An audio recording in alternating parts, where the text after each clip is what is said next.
Welcome to Psychos and Sociopaths. Can I get a oh yeah? You ruined the moment on that one. I did. We're talking about serious serial killers. Try to say that 5 times fast. Serious serial killers. Oh, you did it slow. You have to do it fast. Serious serial killers. Is I it can't say I 5 times? can't because I'm just, dude. I'm devoid of energy today. Yeah. I have absolutely no giddy up or hitch on my giddy up at all. Well, we basically wasted it all on the sports show. But anyways, going Put all back, 20 minutes of it. Yeah.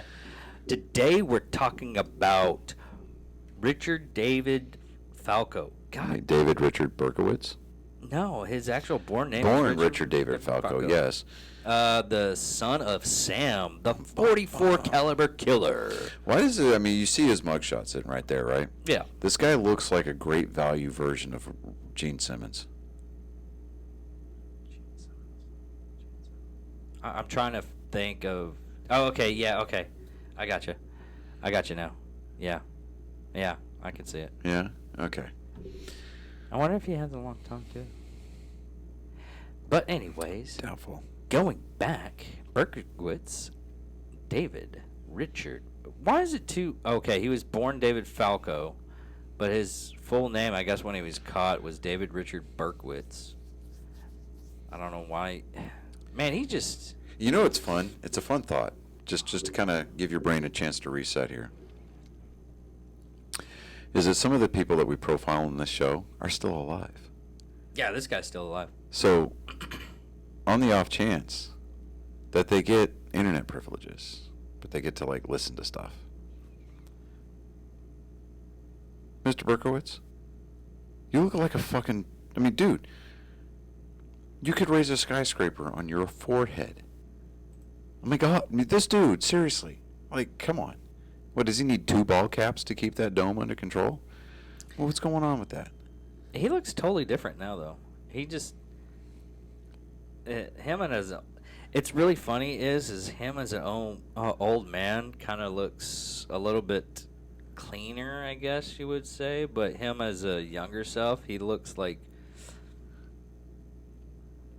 I don't know if it's the camera angle or whatnot. If you give it a chance, just look up the images of him, and it's just when he was younger, it looks like his face was like put on with plastic adhesive, and the rest of it now he just looks normal-ish. It's so weird. But anyways, getting down to the brass tacks of this, Berkowitz grew up in New York City and served in the U.S. Army using a 44 caliber Bulldog revolver. I'm gonna have to look that up. I'm curious,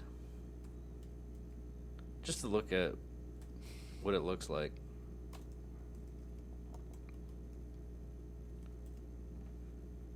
There we go.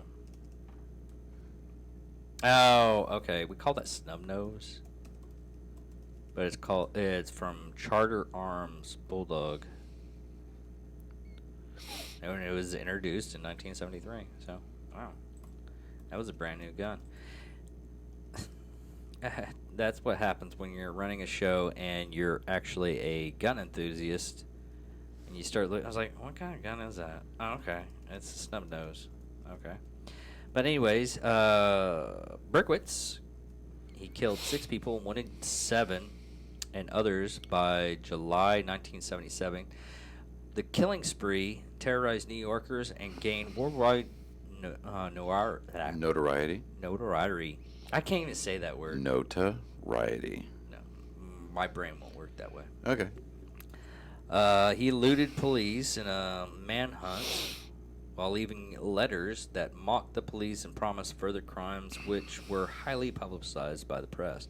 This is another guy that, well, last week we did the Zodiac Killer, but this is another guy that basically taunted the police. And that's. I love what he initially told the police when they apprehended him.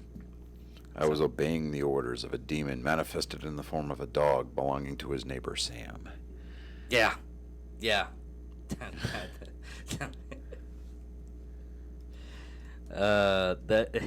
It's so sad that when it comes around to it, some of these killers and everything, it comes to Satanism to a point.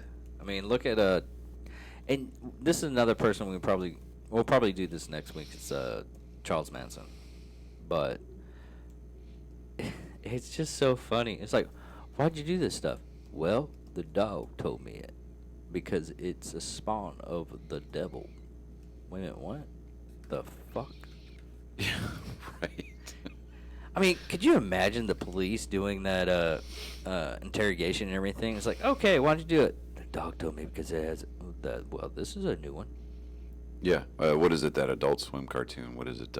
Pickles or something like that? It's like a Satan dog, and anyways. I think I've seen that one. Where the sheriff's name is Sheriff, and he got his own spinoff. Like, my mama named me Sheriff. Yeah. Okay. But oh shit. This week's content is brought to you by exhaustion and dementia? No, not dementia. Because I never once walk out of the house intentionally without my underwear. You wear underwear? No. Okay.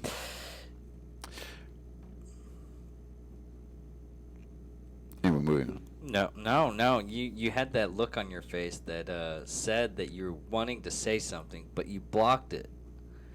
I have it on good authority that I am going to be able to try out those Duluth Trading Company ballroom boxer briefs. Oh, those? Yeah. You know, I took a good look at them. The briefs that I get, it kind of already has that. It's got the pouch, yeah, right? it's kind of got a pouch into it. Yeah, I got a pair on right now, and it's fucking marvelous, dude.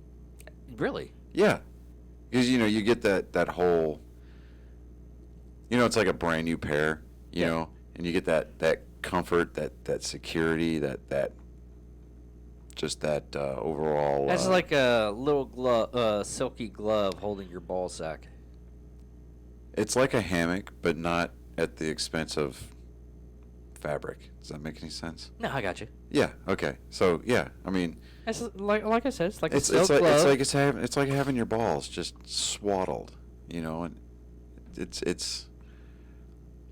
You know, it'd probably make it even better, especially when we're going around working and everything. That medicated Gold Bond powder. Oh my God, dude! No. Okay. Right. So, in the Army, it was like, okay, you get out of the shower. First thing you want to do is put some Gold Bond on, right? Just to kind of dry your boys out. And the medicated stuff, holy shit! Wow, that's fire, bro. Like literally. I mean, dudes that aren't ginger run around talking about their fire crotches. I'm like, oh my God, no. I mean, I'll do it to an extent, but I'll use regular Gold Bond. I'll use the medicated stuff on my feet. It cools a lot better. I like the cooling feeling. Yeah, or you can just do like I do and just stand in front of a fan. Yeah, whatever. Anyways. Hey, air dry, help me help you. Right? No, Jerry Maguire, nothing? Bueller? Okay. No, I got it. I was just saying that the Gold Bond medicated just feels a lot better. It makes me feel, medicated. I can't say anything else. It just gives me that fluffy feeling that I like. Seems that I don't have to apply medication to my groin area to begin with. Okay. See, all right. Do we want to go back to our topic now? Yeah, sure, why not? According to Berkowitz, claimed that his first... You know who's going to have a wreck because of us, right? Who? Maria. Yeah, probably. We won't hear the end of it. At least, Maria, I'm talking into the mic so you can actually hear me. We're sitting here talking about cradling and swaddling our balls because of underwear, and then you start launching into medicated ball powder. That stuff is good. I know. I've used it before. And I'm just like... I wanted to see how much line I had to let out before you hung yourself out.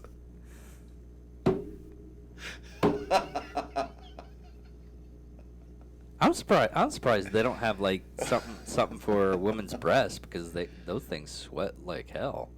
It's like udder cream. Literally, It's what it's called. It's called udder cream. Yeah.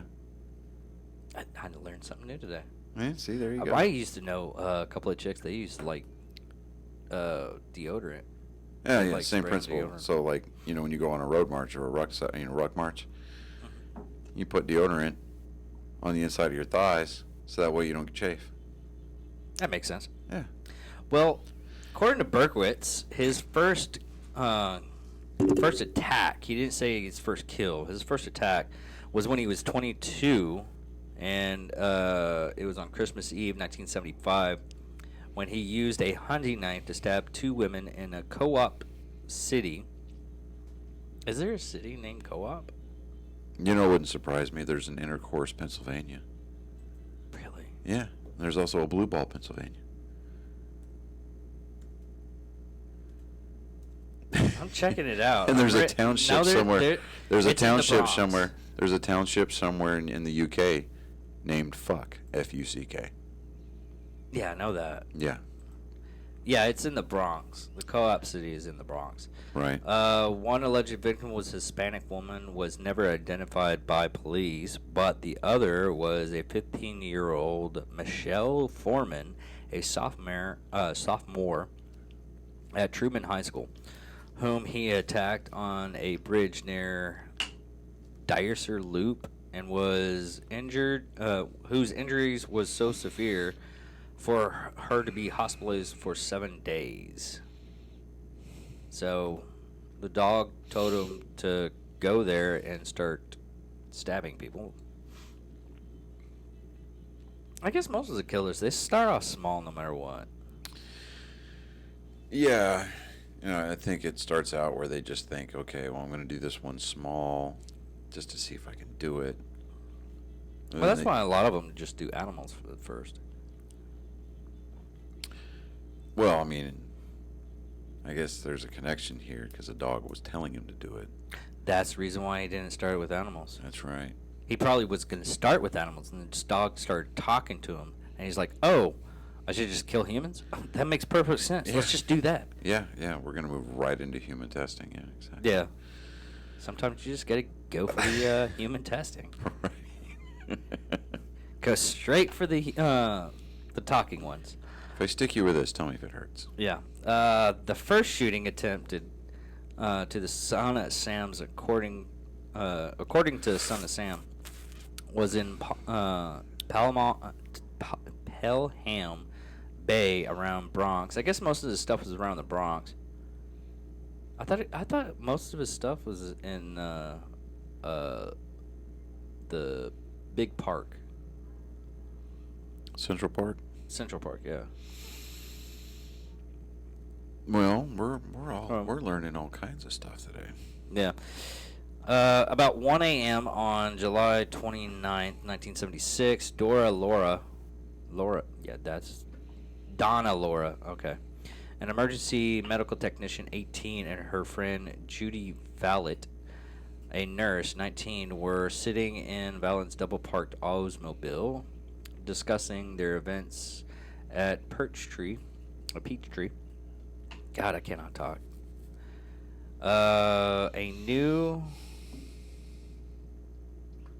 Lori opened the car door to leave and noticed a man quickly approaching, and angered by the man's sudden appearance, she said, "Now what is this?" This is totally New York. This is totally New York. Instead of like staying in her car and everything like that, or driving away because she felt unsafe, no, she freaking antagonizes the man. Balls! Brass balls! I wonder if she sat down and she'd have talked to him like this. I don't think that's an Italian name. No? No, it might be. No, it might be. Okay. The man produced a pistol from a paper bag that he carried. He braced one elbow on his knees, to aim the weapon with both hands and fire. Logie was struck with one bullet that killed her instantly.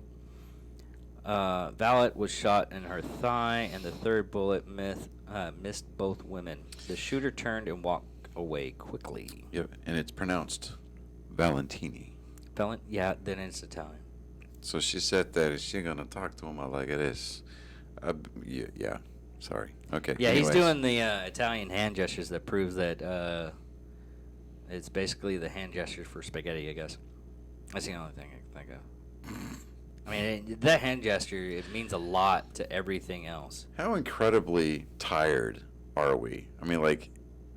I don't think we're just tired. I think it's just it might be a little bit of exhaustion. But plus the weather outside? Yeah, I think it's the weather. Because right now, it's smoky weather right now, and we're trying to entertain a little bit, but we're also just tired. Yeah. But we're stupid soldiers when we just drug on no matter what. Right.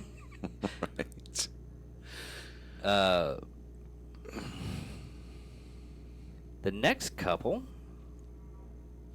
was Dorino and man, I cannot pronounce these names. Rosemary. I'll just say Rosemary. She had a baby. Yeah, 18 were sitting in... You just, never mind. Totally skipped over that. Oh, yeah, Rosemary's Baby. I got you. Okay, see, there you go. All right. I was like, really? She had a baby? Denario and Keenan. October 23rd, 1976, a similar shooting event occurred in a secluded residential area of Flushing, Queens, next to Brown Park. Carl Denario, a Citibank security guard, 20, and Rosemary Keenan, a Queens college student, 18, were sitting in Keenan's parked car when the windows were suddenly shattered. I felt like the car exploded, Denario said later. Keenan quickly started the car and sped away for help. A panicked couple did not realize that someone had been shooting at them. Even though Denario was bleeding from a bullet wound to his head, Keenan had only superficial injuries from the broken glass, but Denario eventually needed a metal plate to replace a portion of his skull. Neither victim saw the attacker. Police determined that the bullets embedded in Keenan's car were .44 caliber, but they were so deformed that they thought it unlikely that they could ever be linked to a particular weapon. He's probably because he was using hollow points. Denario had shoulder-length hair, and the police later speculated that the shooter had mistaken him for a woman. Keenan's father was a 20-year-old veteran police detective of the New York City Police Department, causing an intense investigation.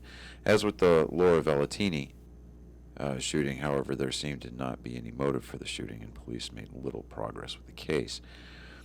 Many of the details between the two cases were very similar, but police didn't initially associate them, partly because the shootings occurred in different boroughs and were investigated by different police precincts. And then later on, Demacia and Lomino shooting in 1976, or November of 76 rather. Donna Demacia, 16, was a high school student, and Joanne Lomino, a student at Martin Van Buren High School, was 18. Walking home from a movie soon after midnight on November 27th of 76. They were chatting on the porch of Lomino's home in Floral Park when a man dressed in military fatigues, who seemed to be in his early 20s, approached them and began to ask directions. In a high-pitched voice, he said, "Can you tell me how to get?" but then quickly produced a revolver. He shot each of the victims once, and as they fell to the ground injured, he fired several more times, striking the apartment building before running away. A neighbor heard the gunshots, rushed out of the apartment building, and saw a blond man rush by, gripping a pistol in his left hand. So that's another New York thing.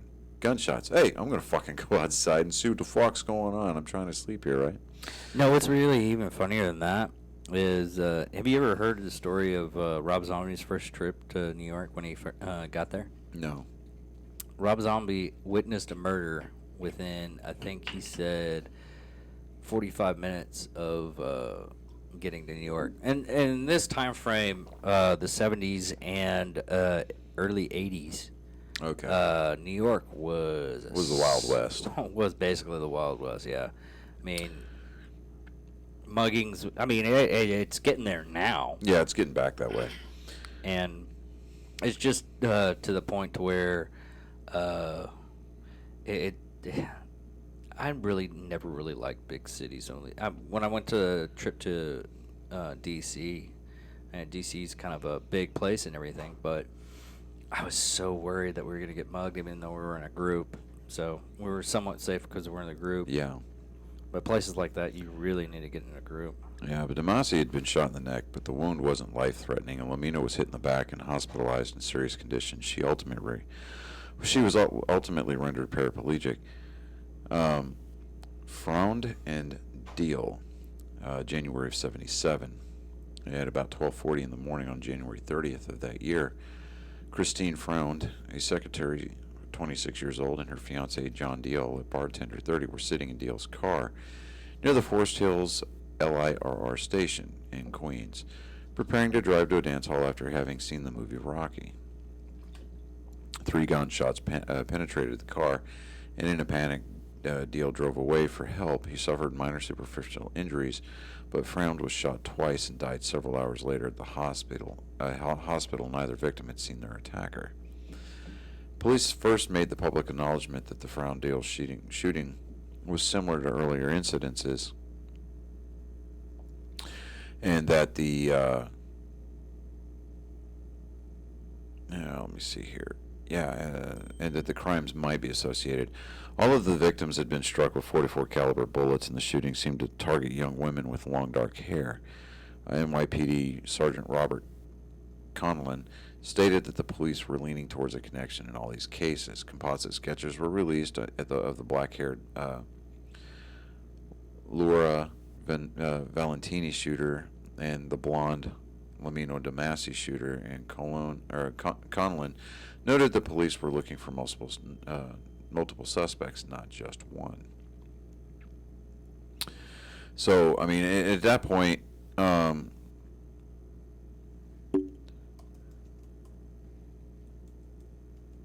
What? At that point, I mean, he's just using disguises. When you and I can sit there in an armchair quarterback that and figure that out. But, you know, he's established his MO a little bit. And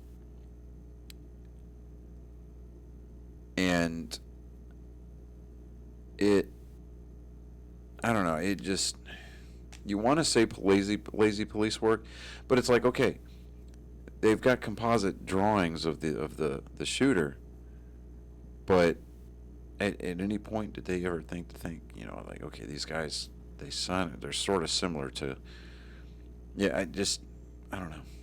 I mean, we can say that 40-something years removed and be like, you know, yeah, you guys dropped the ball on this one and could have stopped it a lot sooner, but...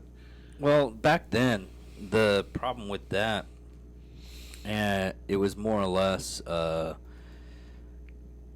it's like what we had during 9/11. We have a lot of cross chatter of what is something that was going to happen. But no one was going up to the FBI, no one was going to the CIA, no one was going up to Homeland Security now, but it was NSA. They weren't sharing information like they do now. Now they have like a global database almost, or national database. Yeah. And they compile all this stuff, and if anything, I mean, nowadays you have a lot of stuff for us to where it compresses everything. If they find a link to one thing, they found a link to another thing, and it just goes spiraling down. Now, for his letter, I want to do this because I'm reading it, and it kind of sounds like the dogs talking. It's really weird, but I'll I'm gonna try to do this voice. I am deeply hurt by your calling me a woman hater. I am not. But I am a monster. I am the son of Sam. I am a little brat. When Father Sam gets drunk, he gets mean. He beats his family. Sometimes He ties me in the backyard and back of the house. Other times, he locks me in the garage. Sam loves to drink blood. Get out and kill, commands Father Sam. Behind our house, some rests, mostly young, raped, slaughtered. Their blood. I can't do this if you just look at me like that. Okay, all right. I'm gonna. Yeah, I'm not gonna make eye contact with you. Their blood drained. Just bones now. Papa Sam keeps me locked in the attic, too. I can't get out, but I look out. It's just long and hot. But the last part of it, I say goodbye and good night. Please let me haunt you with these words. I'll be back. I'll be back. To be interpreted as bang, bang, bang, bank, bang, ugh. You're in murder. Yours in murder, Mr. Monster. Yours in murder, Mr. Monster. So he seemed sane. A little bit too much on that one. No. I mean, hey, bravo. The way it's written, it really sounds like it's written by a 2-year-old. Yeah, but you kind of wonder. You kind of wonder. I mean,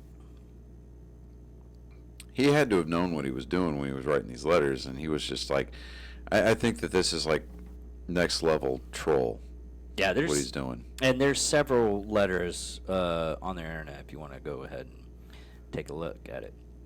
But finally, he was a suspect on August 9th, and on August 10th, they got enough evidence to where they actually arrested him. Police investigated Berkowitz's car that was parked in the street outside the apartment building at 35 Pine Street in Yorks.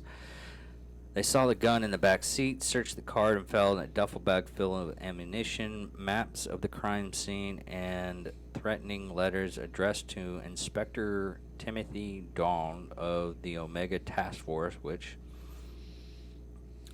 who was in charge of the actual task force. Police decided to wait for Burkers to leave the apartment rather than risk a violent encounter in the building's narrow hallways. They also waited to obtain a search warrant for the apartment, worried that their search might be challenged in court. The initial search of the vehicle was based on the handgun being visibly in the back seat. Who the fuck does that? I mean, there's carefree people, and they're just stupid carefree people. Like, I'll just get this later. Yeah. Chunks in the back. But the detective, now I've got you, said to the suspect, who have I got? You know, the man said, and what the detective remembered was a soft, almost sweet voice. See, told you. Yeah. No, I don't. You tell me. The man turned his head and said, I am Sam. You're Sam? Sam whom? Sam David Berkowitz. And an alternate version claimed that Burke's first words were reported to be, well, you got me. How come it took such a long time? So he basically wanted to be caught, from what, gathering all this information and everything. But he was, I don't know why, but you get that special kind of crazy when you're in New York at times. Not that I divvy on anybody from New York. Yeah, and I mean, because everybody's got their own special breed of crazy, but we definitely have it here. New Yorkers get a different kind of crazy because, I mean, their kind of crazy holds up in their apartment for weeks and months at a time, and when they do decide to come out, people end up in body bags. Yeah, pretty much. But and in this time frame, the reason why a lot of the satanic stuff in this time frame, I mean, you got Rosemary's Baby, The Exorcist. Oh, what is that old show? Omen. Omen. Yeah. A lot of the Devil Worshiper stuff was actually during that time frame, and it brought around a lot of crazy. I mean, when was When was John Lennon killed?